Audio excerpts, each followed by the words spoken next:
Behind the barricades of the Prime Minister's residence in Jerusalem, a political survivalist is fighting a multi-front war against judicial indictments and a fracturing electorate.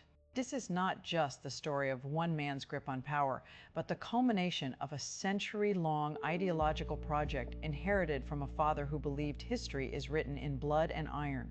To understand the King of Israel, we must go back to the early 20th century and the arrival of Nathan Malachowski, a Polish rabbi who adopted the name Netanyahu, meaning God has given. His son, Benzion Netanyahu, became the intellectual architect of the family's fierce worldview, serving as the personal secretary to Vladimir Jabotinsky, the founder of Revisionist Zionism.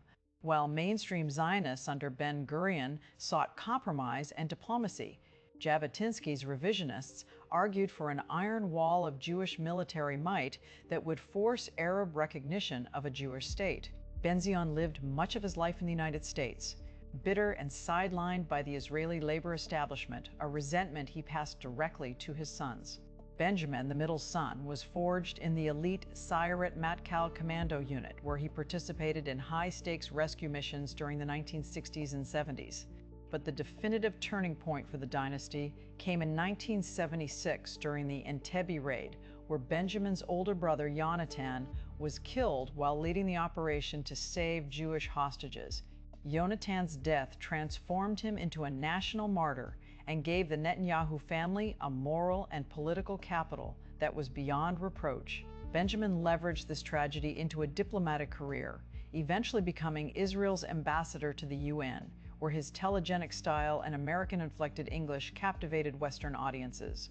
In 1988, he returned to Israel to enter the Likud party, a movement that had finally broken the Labor Party's decades-long hegemony under Menachem Begin. By 1993, Netanyahu rose to lead the opposition, fiercely attacking the Oslo Accords as a suicidal surrender. He masterfully used the growing fears of the Israeli public following a wave of suicide bombings to narrowly defeat Shimon Peres in 1996.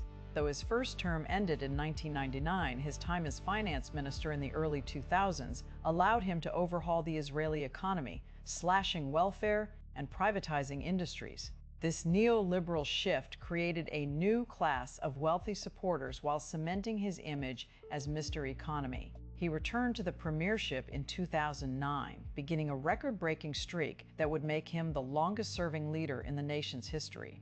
Throughout these decades, he maintained his father's revisionist core, the belief that the world is inherently hostile and that power is the only true currency. The Netanyahu dynasty was never just about winning elections. It was about reversing the weakness of the Jewish diaspora and replacing it with a permanent, unyielding state. Today, the Netanyahu political engine operates through a sophisticated fusion of populist rhetoric and strategic alliances with ultra-Orthodox and far-right parties. He has effectively bypassed traditional media by leveraging digital platforms and cultivating a loyal base that views any legal challenge as a deep state coup. The mechanics of his power rely on the divide and conquer strategy, keeping his rivals fragmented while ensuring his coalition remains the only path to a stable government. This system is currently strained by ongoing criminal investigations into bribery and fraud, which have tethered his personal legal fate to the country's judicial reforms.